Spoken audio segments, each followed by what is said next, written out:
Property बेच के कोई करोड़पति नहीं बनता। जो लोग प्रॉपर्टी को रखते हैं वो करोड़पति बनते हैं, अरबपति बनते हैं।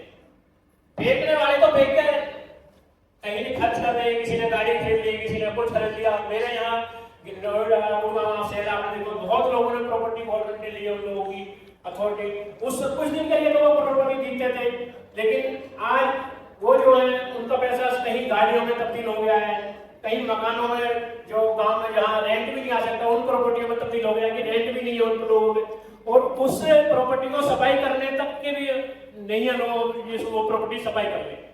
तो प्रॉपर्टी एक वो सिस्टम है, प्रॉपर्टी बेच के कोई करोड़पति नहीं बना। तो मैं अपनी बताऊं या और भी, प्रॉपर्टी एक ऐसा आइटम है, आपको बेचने की जरूरत नहीं है, प्रॉपर्टी अपने आप बेचती है, आप बस मुंह से जबान खोलो। प्रॉपर्टी पे आपकी प्रॉपर्टी को बेचने वाले बहुत लोग हैं। तो आप जानना चाहेंगे कि एक प्रॉपर्टी को, जो हमारी कृषि भूमि होती है, उसको हम कैसे, अपनी मकान बनाने से पहले क्या हमें नॉलेज होनी चाहिए, उसमें क्या उसमें हमें करना है, कौन से चीजें हमें नॉलेज में आनी चाहिए। भाई हम देखो, कोई गांव से हर आदमी या शहर से कोई ना कोई जुड़ा होता है, और जब हम कोई प्रॉपर्टी खरीदते हैं तो हमें क्या नॉलेज होनी चाहिए उस प्रॉपर्टी की। तो लोग वो जानना चाहेंगे, किस चीज को जानना हो, मुझे ये नॉलेज इसकी होनी चाहिए, प्रॉपर्टी कहीं अपना मकान बना रहा हूँ, या उससे क्या क्या चीज मुझे चाहिए। तो मैं पहला पॉइंट तो उस पर बात करूंगा। दूसरा मेरा पॉइंट है कि भाई आप कहीं प्रॉपर्टी बेचने जा रहे हैं, तो उसमें मुझे क्या, डीलर को क्या बोलना चाहिए, क्या नहीं बोलना चाहिए। क्योंकि जब हमें अपनी प्रॉपर्टी बेचते तो उसी चीज दौरान आपके 2 शब्दों से प्रॉपर्टी डीलर समझ जाता है कि ये मुझे लाख 2 लाख रुपए देके जाने वाला आदमी है।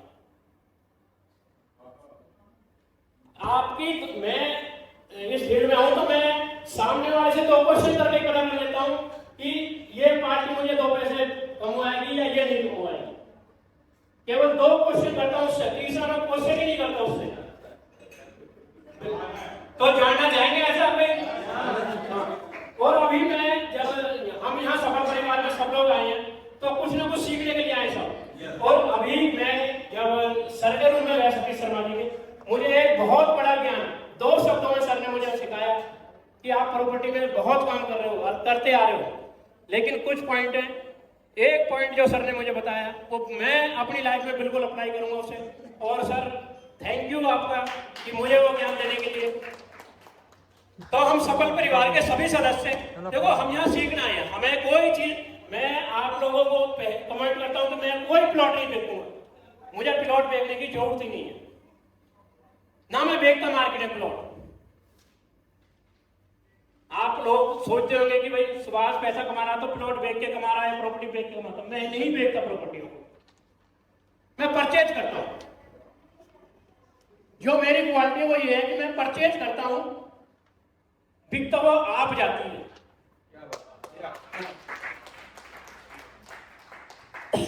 तो सबसे पहला पॉइंट यही है कि जब हम कोई कृषि भूमि में या गांव से बाहर कोई प्रॉपर्टी बनाना चाहते हैं तो उसमें कई चीजों का हमें ख्याल रखना पड़ता है। जब वो कृषि भूमि होती है तो कई बार हम लोग ये सोचते हैं कि वो मेरे बाबा की प्रॉपर्टी है, मेरे पापा की प्रॉपर्टी है, मेरे चाचा की प्रॉपर्टी है और मुझे इसमें कोई जरूरत नहीं है कुछ करने की। लेकिन नहीं, ऐसा नहीं है। गवर्नमेंट के कुछ रूल है जो हमें नॉलेज में होना चाहिए, हमें वो रजिस्ट्रेशन कराने चाहिए पहले।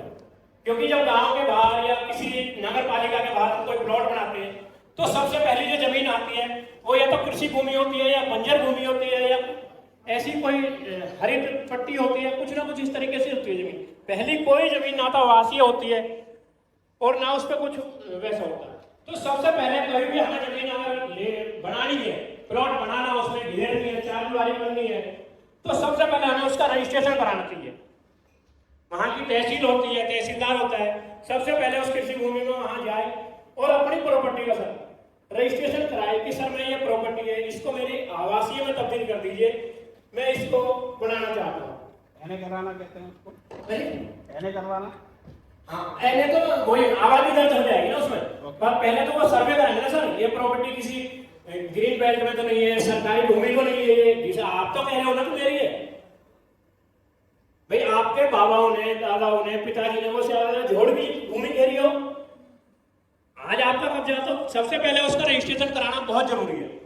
हम रजिस्ट्रेशन कराने जाते हैं तो तहसील से पटवारी आता है और एक जमीन में जो है सिजरा होता है, जो तहसील में होता है, वो एक नक्शा होता है कागज का, उसका कपड़े का, उसका बना होता है। और जब हम उसे सिजरा को उसे बताते हैं कि ये प्रॉपर्टी हमारी है, तो वो हमारा जो खाता खतौनी है उससे हमारा रिकॉर्ड निकालता है और रिकॉर्ड निकालने के बाद वो सर्वे करता है। और उसमें आपको जो भी वहां की आबादी है, किसी का कोई वो है, उसके बाद वो आपसे पूछेगा कि भाई ये जमीन आपकी है, आप इसमें किसी को भी आबादी दर्ज कराना चाहते हो या नहीं कराना चाहते, तो आपने एप्लीकेशन लगाई है, तो सर्वे करने वो आएगा। तो जब सर्वे करने आएगा तो उसके 3 से 4 महीने के लिए आपके सारे डॉक्यूमेंट, खाता खतौनी, सिजरा, किस फसले नंबर में वो जमीन है, उस सारी चीज का सर्वे करके आपसे इंक्वायरी लेगा, आपके पड़ोसी से इंक्वायरी लेगा कि कोई इस पर विवाद तो नहीं चल रहा इन भाइयों का। भाई आप नंदी में और किसी दूसरी के भी भाई बहन भी हो सकता है, भाई भी, कि ये लोग मकान बनाना चाह रहे हैं, आवंटन कराना चाहते हैं, इनका आपस में कोई विवाद तो नहीं है, कोर्ट केस तो नहीं है। तो वो सारा सर्वे करता है, तब आपको उसकी परमिशन देता है। उस परमिशन में जब हम पेपर लगाते हैं तो 3 से 6 महीने का समय लग जाता है कई बार।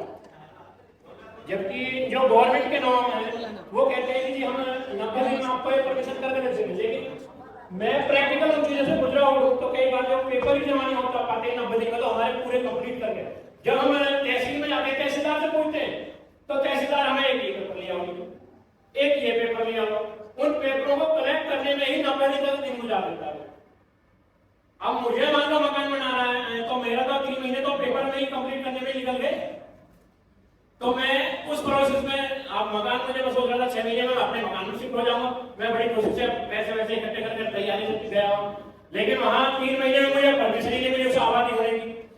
अगर वो नहीं करा मैं मकान बना देता हूँ, तो अभी आपने देखा यूपी में बहुत ज्यादा चला था कि लोग कहते हैं ये मेरी जमीन है, गवर्नमेंट भी कह रही है आपकी जमीन है, लेकिन आपने परमिशन तो नहीं ली इस पर मकान बनाने की।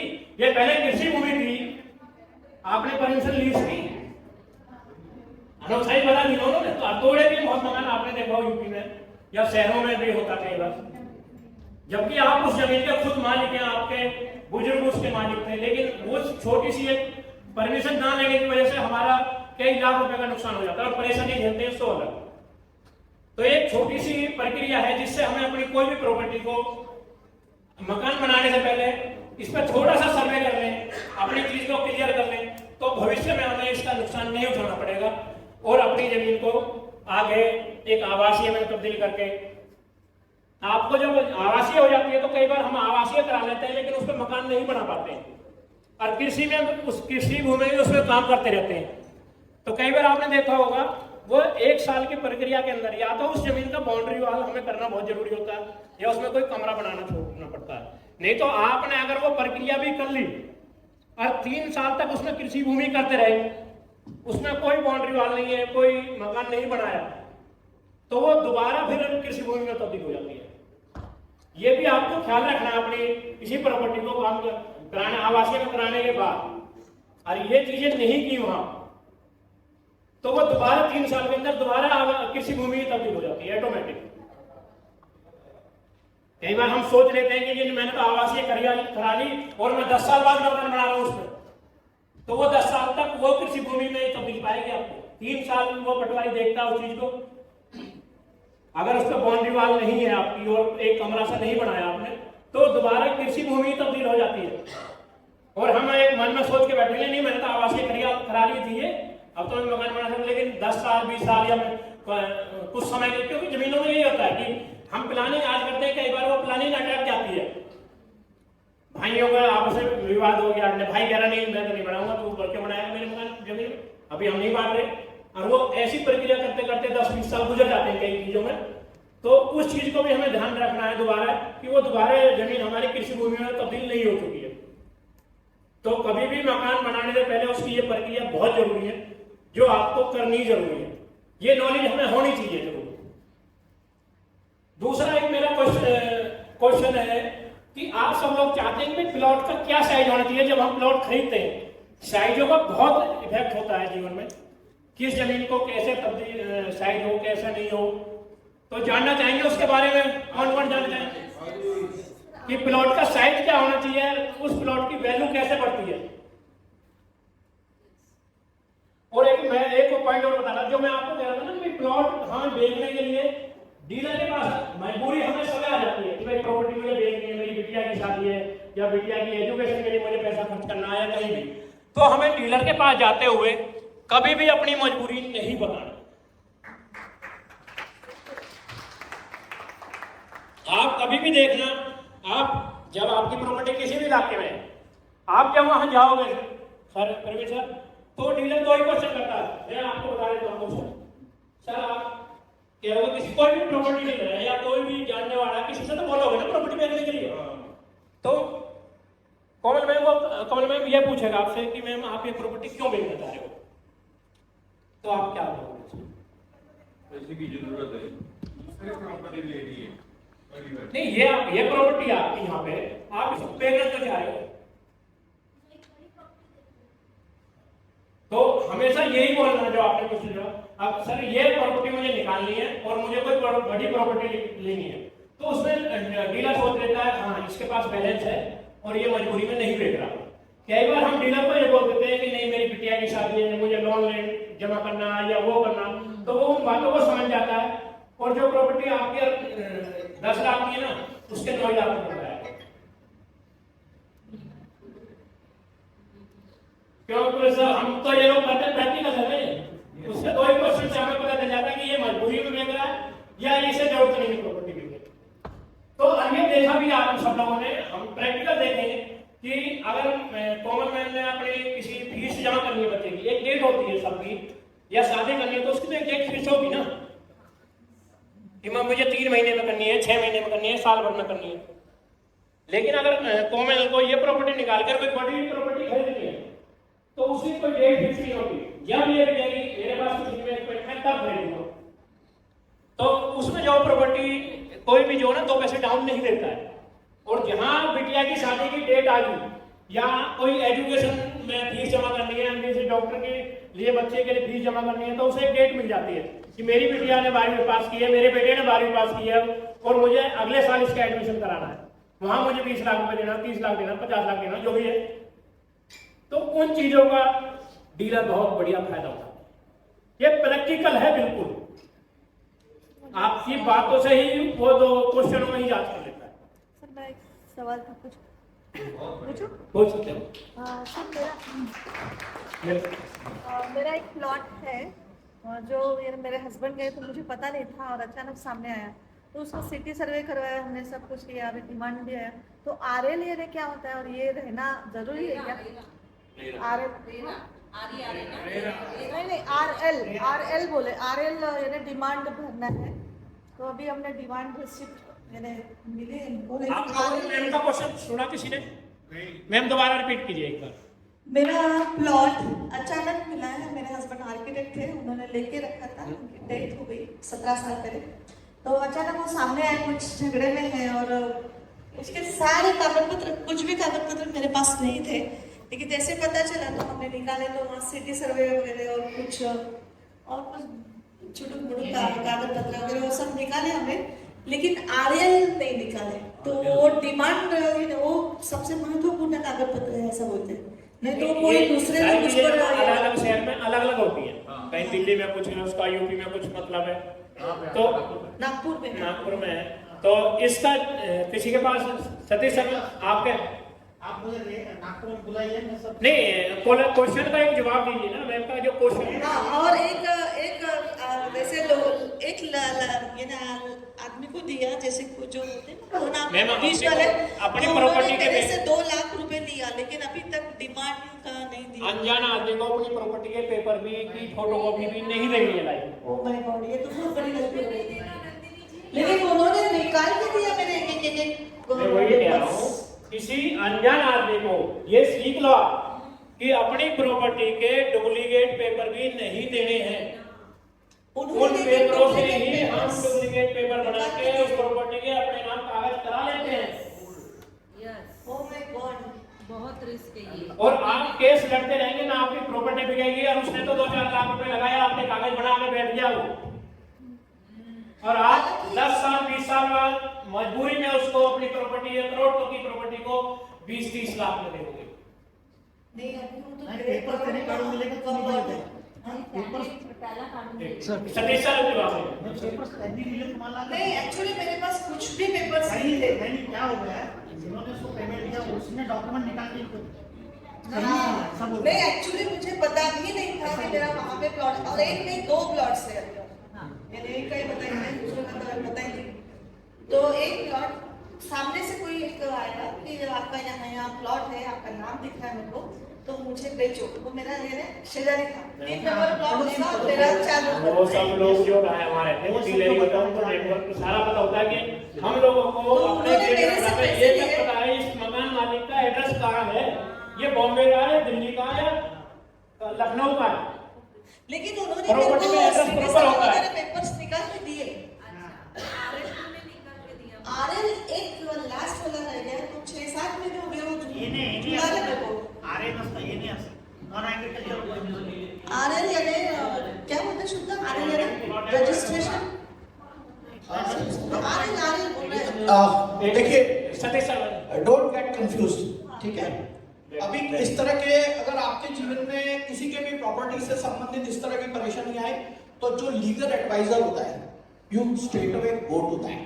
पहली चीज यानी हम जो प्रोफेशनल है, जो उसका एक्सपर्ट है, उसके पास जाना चाहिए। सेकंड, आपकी अगर रेवेन्यू के संदर्भ में प्रॉब्लम है, यानी कहीं एंडोर्समेंट नहीं हुआ है, तो आपको रेवेन्यू डिपार्टमेंट का जो काम करने वाला एडवोकेट है आपको उसके पास जाना चाहिए, तो वो आपको सारे एंडोर्समेंट करा देगा। हाई कोर्ट के वकील हैं तो उनके थ्रू ही ये definitely you will be getting the letter whatever you want, it takes time, ठीक है। वो प्रोसेस अगर आप एडवोकेट के थ्रू गए तो definitely you will be getting that, not to worry, अभी टेंशन में। दूसरा यहाँ से सबक सीखने की जरूरत है कि आप अपने परिवार के आप अगर मान लीजिए आप एंटरप्रेन्योर है, महिला एंटरप्रेन्योर है, तो अपने परिवार के, अपने बच्चे और अपने परिवार के अन्य सदस्यों को आपके पास क्या क्या प्रॉपर्टी है या जो भी एनरोलमेंट है, डॉक्यूमेंटेशन है, वो अवश्य रूप से कागज पर लिखकर बताएं। तो इस तरह से प्रॉब्लम जो आपको भी सामने आ रही है तो नहीं आएगी, तो सबके लिए चैलेंज है, डू दैट थिंग। चाहे आपके एलआईसी अपने बीडीओ को बताओ, उनके हाथ में बिठा के सिखाओ। और मैं आपको मैं सच्ची बता रही हूँ, मेरी स्टोरी ही ये है कि मेरे हस्बैंड आर्किटेक्ट थे और नंबर 1 नागपुर के बहुत अमीर नहीं, मेरे बहुत होशियार मेरिट स्टूडेंट ऐसे थे। लेकिन मुझे उन्होंने कहीं पर भी हमेशा इवन प्लॉट्स नहीं दिखाए कि कहाँ जहाँ वो लेआउट डाले थे वहाँ पे एक प्लॉट उन्होंने उठा दिया, ऐसे करोड़ों की प्रॉपर्टी उन्होंने बना के रखी। लेकिन मुझे कुछ भी पता नहीं था कि कहाँ क्या है। बेटी मेरी लेकिन मुझे इतने बुरी तरीके से फंसाया है अपने ही घर के लोग, सबकी ननद, उनकी बड़ी बहन, उनका बेटा, सबका मामी मामी मामी मैं हूं ना करके पूरा 0 नहीं तो -30 लाख 30-40 लाख किया। लेकिन वहां से माइनस से निकल के मैं आज करोड़पति तो कर गई हूं।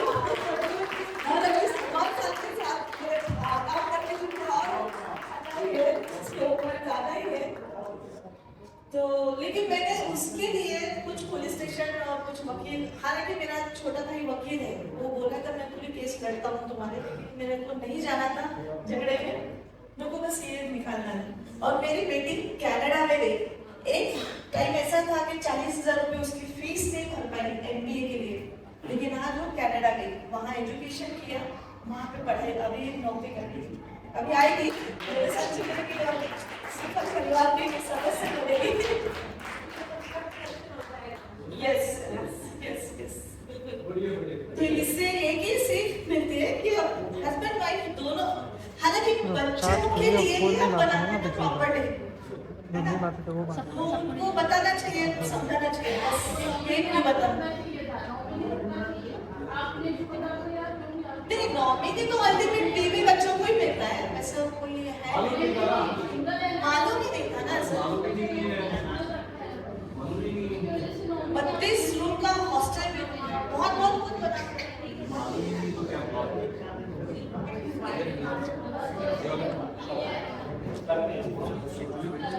Thank you Ranjit. आपके क्वेश्चन का भी सॉल्यूशन होगा। तो मैं थोड़ा सा अपने बारे में बता सकता हूँ आपको। मैं शाला सुभाष चौधरी दिल्ली से, एक ऊपर वाले की कृपा है कि हम लोग किसान परिवार से ही है, और हमारी जमीनें हमारे बुजुर्गों ने जो प्रॉपर्टी खरीदी थी जब देश आजाद हुआ था, तो दिल्ली के बिल्कुल नजदीक में एक ISBT से 1 किलोमीटर के दायरे में 114 बीघे जमीन 50 रुपए बीघे की एवरेज है उस समय उन्होंने खरीदी 1952, क्योंकि देश जब आजाद हुआ तो कुछ इधर अदल बदल हुई चीजें कुछ से, तो एक किसान परिवार था। अब उनको देखो, उनके पास पैसा था तो उन्हें तो कुछ और चीज तो सूझी नहीं ना। अब भाई हम अगर यहाँ से निकल रहे हैं तो कहीं जाके क्या करेंगे, तो उन्होंने जमीन ली, पशुपालन हमारा काम था भाई, जमीन ली। इनको पहले तो चरवाहा ही करते थे, तो भाई पशुपालन तो इनके चराने के लिए जगह तो चाहिए ना। तो वो खुशकिस्मत मैं बहुत खुशकिस्मत हूँ कि ऐसे परिवार में मेरा जन्म हुआ, और वो भी राजधानी। तो जो हमारी जमीनें हैं वो 75 में ही प्लॉटिंग में तब्दील होने लगी थी दिल्ली। तो हमारे बाबा थे, उन्होंने ही वो जमीनें जब बेची उस समय, क्योंकि जब प्लॉटिंग तब्दील होती है तो वहाँ जो फसल है वो नहीं हो पाती है, क्योंकि जब आपके बराबर वाला प्लॉट बन गया, यहाँ लोग रह रहे हैं या खुले, तो वो फिर आपको भी मजबूरी में बेचनी पड़ती है चीजें। तो उन्होंने वहां से कुछ जमीनें बेची, एक हमारे इधर सोनिया विहार पड़ता है, फिर वहां जाके खरीदी जमीन। सोनिया विहार, अच्छा। हाँ, तो इस तरीके से मेरे पिताजी MTL डिपार्टमेंट में जॉब लगाए थे करते थे। उन्हें जो खेती करनी नहीं आती, मतलब खेती में इंटरेस्ट नहीं था उनका, तो हमारे बाबा मेरे छोटे दादा जो थे वो खेती करते थे, और जो मेरे पिताजी थे वो जॉब पे लगे थे। तो जैसे जैसे हम बड़े हुए धीरे धीरे, तो जो मैंने भी अपनी 10वीं करी, उसके बाद मेरे पिताजी ने मेरी जॉब, जिसमें आप सुधीर सर जी है, इस डिपार्टमेंट में उन्होंने मेरी जॉब भी लगा। लेकिन अब हम किसान परिवार से थे, किसानी गति जानते थे, सब कुछ जानते थे, और NDNC डिपार्टमेंट है नई दिल्ली का, वहां भी घास काटने के लिए रोज सुबह काम करना है, तो फिर तो हमारे खेत ही थे। मैंने पिताजी ने कहा कि यही काम करना है, यहाँ आके भी घास काटनी है, ये करना, तो फिर तो मैं अपने खेत ही करूंगा ना। तो मैंने वो जॉब 1 साल की, और 1 साल के बाद मैंने जॉब को क्विट किया, और मेरे छोटे चाचा जो थे वो प्लॉटिंग में करते थे और दूध का काम, अपना खेती बाड़ी का काम करते थे। तो मैंने उसी सिस्टमों को आजमाते हुए सुबह शाम अपना दूध का काम किया, और दिन में चाचा के साथ जाके अपना प्लॉट वगैरह में बेच के, इनका खरीदा इनको बेचा, इनका खरीदा इनको बेचा। प्लॉट खरीदने के माहिर हम सबसे ही पड़ गए थे। बेचने की इच्छा इतनी नहीं होती थी, खरीदने की इच्छा ज्यादा होती थी। किसका प्लॉट सस्ता मिल रहा है वो सर्च कर लो, किसको मजबूरी है वो सर्च कर लो। जो भी मजबूरी में प्लॉट मिलेगा ना, आपको 10, 20, 50 हजार रुपये दे के जाए, आप बस उसे परचेज कर लो। तो इसमें हम शुरू से ही माहिर हो गए थे, और वही धीरे धीरे चलते चलते जर्नी मेरी स्टार्ट हुई। तो एक इन्वेस्टमेंट, देखो सब लोग चाहते हैं, हम खर्च करना सब चाहते हैं, कभी किसी ने सोचा बचत भी होनी चाहिए। आप लाख रुपए कमाते हो, खर्च की पहले सोचते हैं, बचत की पिलाने की है किसी ने। मान लो मैंने 10,000 रुपए कमाए, सबसे पहले मुझे क्या करना चाहिए, उसमें से 1,000 2,000 रुपए निकाले। जैसे सलमान सर भी हमें सिखाते हैं कि सबसे पहले अपना एक ऐसा अकाउंट बनाइए, सर ने हमें कल भी बताया, क्योंकि उस देखो हमारे समय में तो एक ऑटोमेटिक हो गया, लेकिन आज के जो बच्चे हैं वो ये सोचते ही कि हमें बचाना क्या है। तो सबसे पहले हमें कमाने के बाद सबसे पहले पॉइंट हमारा ये होना चाहिए कि इसमें से कितने रुपए मुझे बचाने। खर्च तो वो ऑटोमेटिक हो जाएगी, खर्च करने के लिए आपको कोई एफर्ट लगाने की जरूरत नहीं है। वो सही पैसे कितने में बचा सकता हूँ वो एफर्ट पहले लगाओ, कि मैंने 10,000 कमाए हैं तो मैं 2,000 निकाल सकता हूँ, 1,000 निकाल सकता हूँ। तो वो सबसे पहले हमें वो होते हैं। तो मैं एक कहानी के माध्यम से आपको कुछ समझाना चाहूँ तो क्या है सब लोग एक पानी पी लीजिए, पानी पी लीजिए।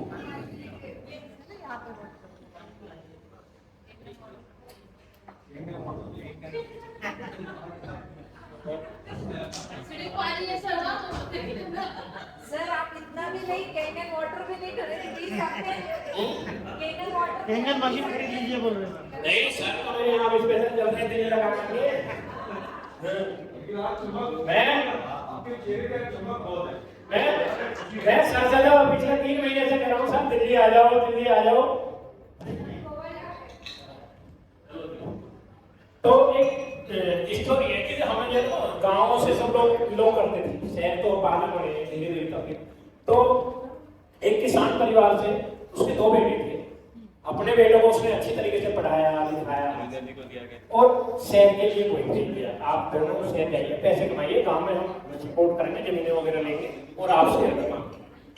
दोनों भाई बड़ी खुशी आते दिल्ली मान ले दिल्ली में आए और दिल्ली में आकर दोनों भाई पढ़े लिखे थे। उन्होंने जॉब स्टार्ट की, सरकारी नौकरी उन लोगों को मिली दोनों को। तो एक जो मान लो 10,000 रुपए उन्हें दोनों को भाइयों को सैलरी मिलती थी। लेकिन एक की संगत ऐसी थी कि उसकी जो संगत थी वो ज्यादा खर्चीली थी। गाड़ियों में घूमना, शाम को पार्टी करना या घर खाना ना खा के होटल में खाना खाना। तो महीने के जो 10,000 रुपए मिलते थे वो 5,000 रुपए उसमें से खर्च कर देता था छोटे वाला। और जब बड़े वाला था उसको भी 10,000 रुपए सैलरी मिलती थी, लेकिन वो क्या करता था 2,000 रुपए बचाता था उसमें से और उनको इन्वेस्टमेंट कर देता था और 8 अपने पिताजी को भेज देता था। छोटे वाला 5 भेज देता। दोनों सही जिंदगी चल रही थी। पापा पूछते चलो छोटा बेटा खा लेते मौज ले लेते कोई बात नहीं। लेकिन उसकी जो संगत है, उसकी जो संगत थी वो ऐसी हो गई कि खर्चीले माहौल में वो चला गया। अब धीरे धीरे जब शादी होती है तो परिवार ने शादी भी सब कुछ किया, अपने बच्चों को लेकर वो शहर में आ गई। लेकिन जो थोड़ी सी इन्वेस्टमेंट कर रहा था, जब बच्चे बड़े हुए उसका जीवन धीरे धीरे दोनों का तब्दील होता चला गया।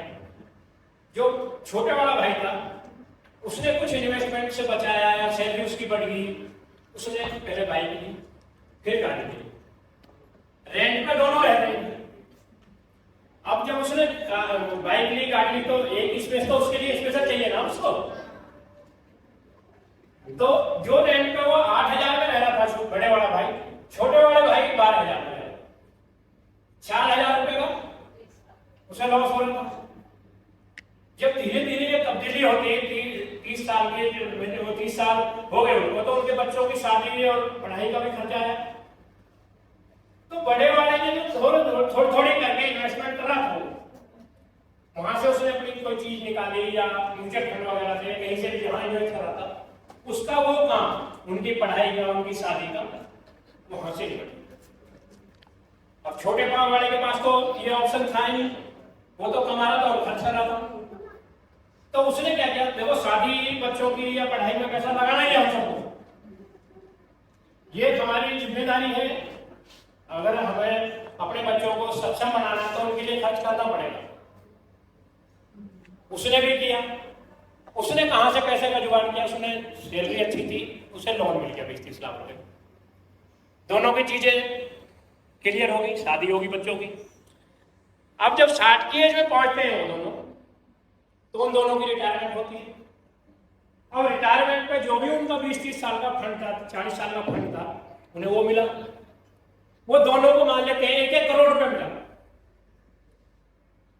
तो जो छोटे वाला भाई था उसका फंड कहां गया, वो जो लोन लिया था उसको चुकता करने में चला गया।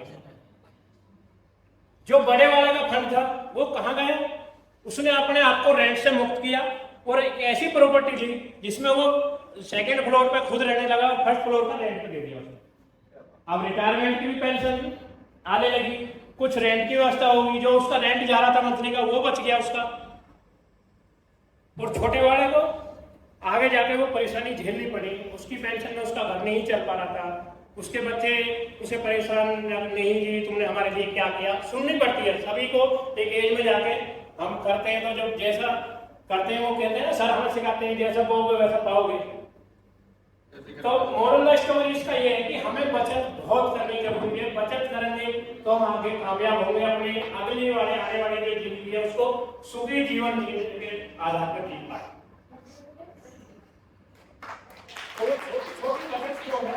तो आगे से आगे डालेंगे तभी हम कामयाब हो पाएंगे। एक ये किया है कि भाई छोटी छोटी बचत से हम एक हैबिट में चले जाते हैं, और सर हमें सिखा भी नहीं है कि भाई आप छोटी बचत करो, अपने माइंड पे इन्वेस्टमेंट करो जो करना है।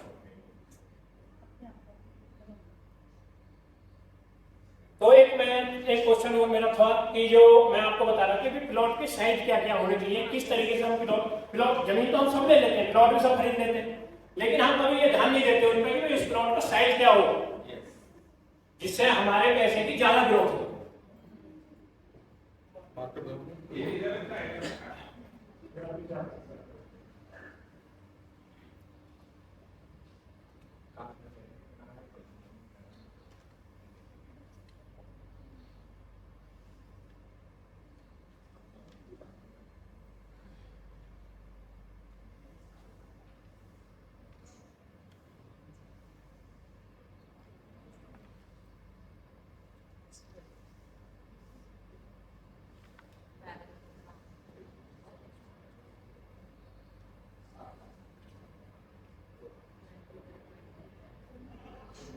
फ्रेंड्स, जब तक सुभाष भाई इसको ड्रॉ कर रहे हैं तो मैं एज ए बैंकर मैं थोड़ा सा टिप्स आपको देना चाहता हूँ। बढ़िया, आज तो भाग्य खुल गया हमारे।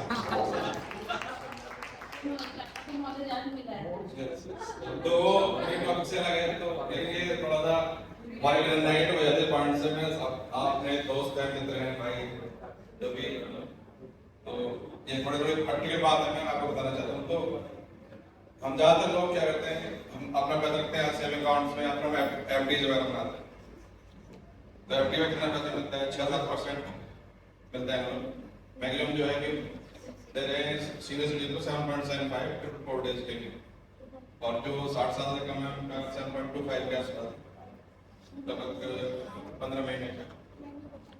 और जो हम महंगाई जो बढ़ती है उसको देखें तो लगभग 10% के आसपास। और बैंक क्या करते हैं, अगर आपकी जो इनकम है 50,000 से ज्यादा ब्याज इंटरेस्ट आप ले रहे हो तो टीडीएस काटते हैं। तो टीडीएस जो ब्याज मिल रहा है आपको, हमें लगता है कि ब्याज मिल रहा है, और टीडीएस कट के बहुत कम मिलता है, 5-6% के आसपास ही रहेगा। तो कुछ ना कुछ ऐसा हमें युक्ति करनी है कि वो जो पैसा है हमारा इन्फ्लेट करे, और जो इन्फ्लेशन है या जो महंगाई की दर बढ़ रही है उससे थोड़ा सा ज्यादा बनता है। हमें कोशिश करनी चाहिए कि म्यूचुअल फंड्स वगैरह में हम उसमें इन्वेस्ट करें। तो म्यूचुअल फंड सारे बैंकों में उपलब्ध है, ऑनलाइन ही बहुत सारे ऐप हैं, जैसे ग्रो ऐप है या बहुत सारी और भी हैं, उस पर आप विदिन मतलब नो टाइम आप वहाँ से अकाउंट खोल सकते हो, और उसको जब आपको रिक्वायरमेंट है पैसे की तो वहाँ से विड्रॉ भी कर सकते हो। तो ये बहुत अच्छी सुविधा है, बैंक के थ्रू भी कर सकते हो, अपने हैंड में भी कर सकते हो। और किसी को कुछ चीज़ हुआ है ऐसे नहीं कर पा रहे तो आप मुझे भी कॉल कर सकते हैं, बात कर सकते हैं, मैं आपको गाइड करूँगा उसके बारे में। तो ये भी ध्यान रखें। दूसरा जो पॉइंट था, मेन अभी बात चल रही थी कि मैडम के हस्बैंड ने उन्होंने प्रॉपर्टी खरीदी थी। नॉर्मली ऐसे होता है कि हम बताते नहीं किसी को, और किसी के साथ में कुछ भी हो सकता है। तो जब भी हम खाता खोलेंगे बैंक का या कुछ ऐसा काम करेंगे, इंश्योरेंस पॉलिसी ले रहे हैं, कुछ भी ऐसे काम करेंगे जिसमें कुछ खतरा है, तो वहाँ पे नॉमिनेशन जरूर होना चाहिए, किसी ना किसी का जरूर होना चाहिए।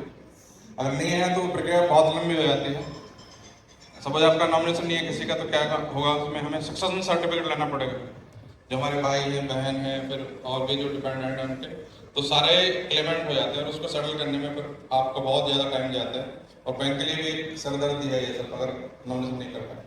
तो अभी हम एज ए बैंकर, हम अपने बैंक के कैनरा बैंक में बात करें तो हम सबको लेटर इशू कर रहे हैं उनके घर के लिए, मेल मतलब बाई पोस्ट, जिससे भी आपके खाता नंबर है या एफडी नंबर है, इसमें आपका नॉमिनेशन नहीं आप करवाइए। तो बहुत सारी क्वारीज को हम सेटल करने की कोशिश कर रहे हैं, और सबको गाइड करते हैं जो नया खाता खुलवा रहे नॉमिनेशन जरूर होना चाहिए। तो ये ध्यान रखिए, जिसका नहीं है वो करवा लीजिए, और नया खाता खुलेगा तो उसमें तो मस्ट है। तो अभी से मतलब केयर करके रखें। मैं एक लाइव एग्जाम्पल देता हूँ। मेरी सिस्टर है बीच वाली, वो टीचर है स्कूल में, उनके हस्बैंड के अचानक ऐसे डेथ हो गई। और उसके जो खाते में उनके हस्बैंड के थे 20,000 रुपये, उसको विड्रॉ करवाने के लिए अभी हमें ये सारी प्रक्रिया से गुजरना पड़ रहा है।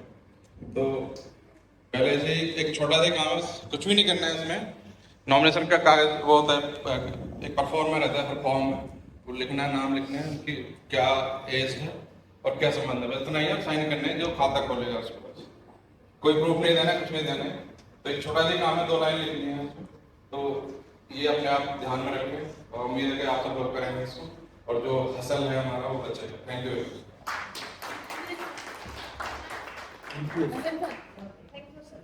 इधर इधर इधर म्यूचुअल फंड अभी मतलब म्यूचुअल फंड के बारे में अगर बोलेंगे तो मार्केट रिस्क बहुत ज्यादा रहता है, तो वो कैसे हम लोग ये करें कि ये बाद में बोलिए अभी सेशन बता हाँ जी सुभाष जी चालू हो जाए। देखो सर, ये सब प्लॉट ही है, लेकिन हर प्लॉट में फर्क होता है। हम लोग चाहते हैं कि प्लॉट खरीद ले, लेकिन प्लॉट खरीद भी लिया, लेकिन हमने कभी ये डिसाइड नहीं किया कि उसे कैसे खरीद रहे हैं, क्या उसका साइज है, क्या उसके वो है। तो सबसे पहले जो प्लॉट होते हैं, जैसे ये 20 फुट का इसका फ्रंट है, 70 फुट की गहराई है, 1400 स्क्वायर फीट है, 155 हो गया। अब आप इसमें जब कभी भी मकान बनाओगे तो ये जो इतनी जमीन है इसकी, ये बेकार चली जाएगी, जबकि आपकी जेब से इसकी पैसा गया।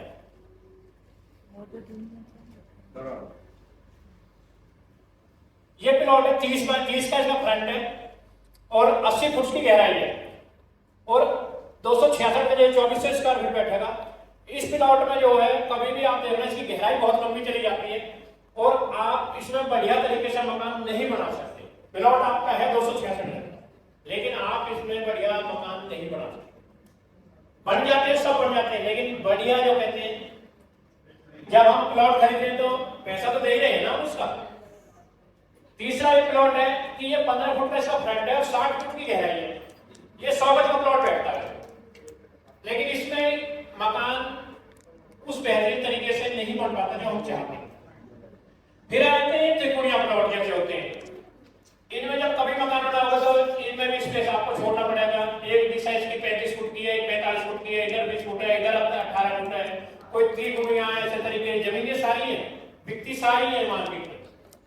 लेकिन ये आपको ध्यान रखना कि मैं आप प्लॉट कौन सा खरीद रहा हूँ, क्या उसकी डिमार्केशन है।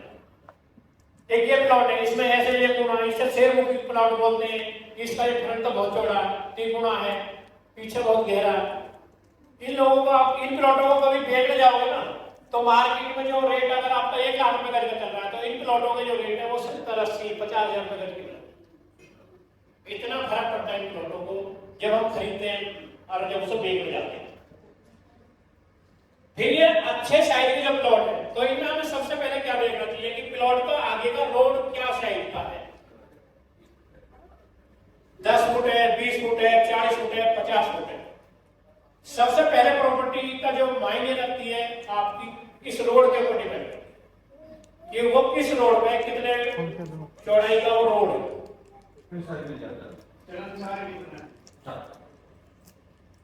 फिर प्लॉटों के साइज पे बहुत फर्क पड़ता है। कॉलोनी का पूरी का ही स्ट्रक्चर जो बनता है वो इन साइजों के ऊपर बहुत डिपेंड करता है। अच्छे लोग जो आएंगे, अच्छे कैटेगरी के जो लोग आएंगे वो अच्छे प्लॉट के साइज देख के जाते हैं, क्योंकि उन्हें प्लॉट का साइज ही सबसे पहले चाहिए, ये रोड और प्लॉट का साइज। नहीं तो वो आपकी उस कॉलोनी में नहीं आएंगे रहने। अब जब वो ऐसे लोग नहीं आएंगे तो आपके प्लॉट की वैल्यू भी कम बढ़ेगी। अच्छे लोग आपकी कॉलोनी में नहीं आने बसे तो आपकी प्रॉपर्टी की वैल्यू भी कम रहेगी। तो एक ये साइज है 18 बाई 25 का, इसका फ्रंट 18 फुट होता है, गहराई 25 फुट की है। ये 50 गज का प्लॉट होता है, इसकी सबसे ज्यादा डिमांड है मार्केट 18-25 सबसे ज्यादा 50 है। क्योंकि क्या होता है, आपने रहने के लिए कमरा पीछे बना लिया 10 बाई 12 का, 12 बाई 12 का। अब इसकी 18 फुट गहराई तो 18 बाई कमरा बन गया पूरा। खूब बेड बैठक बना लेते हैं हम लोग नीचे। यहाँ से गेट 18 फुट का फ्रंट है, यहाँ से गेट भी रह गया इसमें आने जाने के लिए। आप यहाँ शॉप भी बना सकते हैं, अपनी गाड़ी की पार्किंग भी बना सकते हैं बेहतर तरीके से, क्योंकि गाड़ी की जो चौड़ाई है वो 7 से 8 फुट या 9 फुट का गेट लगाना बहुत जरूरी है। तो ये प्लॉट छोटे अमाउंट, देखो बड़े प्लॉट जिसमें करोड़ों 2 करोड़ वो तो कहीं भी ले सकता है, कुछ भी ले सकता है, लेकिन जिसके पास 10 लाख की पूंजी है, 5 लाख की पूंजी है, 15 लाख की पूंजी है, उसके लिए ये बहुत चीजें बहुत मायने रखती हैं। दूसरा प्लॉट है 30 बाई 30 का, बिल्कुल चौरस प्लॉट होता है, ये बहुत बेहतरीन 3 बेडरूम बहुत बढ़िया तरीके से बनता है। चौथा प्लॉट है 20 फुट का फ्रंट और 45 फुट की गहराई, ये भी 100 गज में आ जाता है। तो 100 गज का जो अमाउंट है वो एक मिनिमम बीच का लेवल का आदमी एक्सेप्ट कर लेता है। एक प्लॉट है 25 फ्रंट है और 50 फुट का गहराई है, 140 गज के करीब ये प्लॉट बैठता है, ये बहुत बेहतरीन तरीके से बिकता है। एक ये प्लॉट है 200 गज का 30 बाई 60 का, ये प्लॉट बहुत बेहतरीन माने जाते हैं। तो जमीन तो हम सब लोग खरीदते हैं, लेकिन आगे भविष्य में अगर कोई खरीदे तो इन चीजों का थोड़ा ख्याल रखें, जिससे आपको नॉलेज भी मिलेगी, आप पैसे को भी देखो। जब चीजें हम खरीदते हैं, जब पैसे कोई भी कॉलोनी है, जब उसमें डेवलपमेंट आता है तो वो छोटे अमाउंट में होती है, हम इन चीजों का ध्यान नहीं दे पाते हैं। लेकिन जब वो आज कोई चीज हमने 10,000 रुपये गज खरीदी और उसको 20 साल बाद आप 1 लाख रुपए गज पर जब जाते हो ना, तो आपका ये जो अमाउंट है जो यहाँ लगाया था, यहाँ लगा होगा तो आपका वो 50%, 60%, 70% से ज्यादा नहीं बढ़ेगा। मतलब 1 लाख की चीज अगर ये बिक रही है तो ये आपकी 70,000 या 80,000 बिके पाए। खरीदने में इतना इफेक्ट नहीं पड़ता, आज तो आपको 1,000-2,000 का फर्क पड़ेगा, लेकिन जब हम 20 साल बाद बेचने की प्लानिंग करते हैं या अपनी वैल्यू को डिवाइड करते हैं कि भाई मेरी एक प्रॉपर्टी ये 2 करोड़ की है और ये 1 करोड़ की है, तो हमारी वैल्यू में भी तो उसी का फर्क पड़ता है ना, कि मैं आज 2 करोड़ का आदमी हूं या 1 करोड़ का आदमी। बात बेचने की नहीं, बात है अपनी इन्वेस्टमेंट को सही तरीके से, सही बेहतर तरीके से। हम लोग सेक्टरों में क्यों लगाते हैं आज पैसा, अप्रूव्ड कॉलोनी में क्यों लगाते हैं पैसा? एक अच्छे लोगों की संगत में जाने के लिए, अच्छी इन्वेस्टमेंट के लिए। जो आपने देखो सर गुड़गांव में क्या वैल्यू बढ़ रही है प्लॉटों की, 30 साल पहले तो जंगल ही था ना वो भी। नोएडा देख लो आप। तो इन चीजों का जीवन में बहुत ख्याल रखना जरूरी है, और ये सारी चीजें हमने प्रैक्टिकल की हैं और सीखी हैं, और आज भी हम सीखते हैं। तो जो मैंने चीजें कुछ आपको बताई, कुछ वैल्यू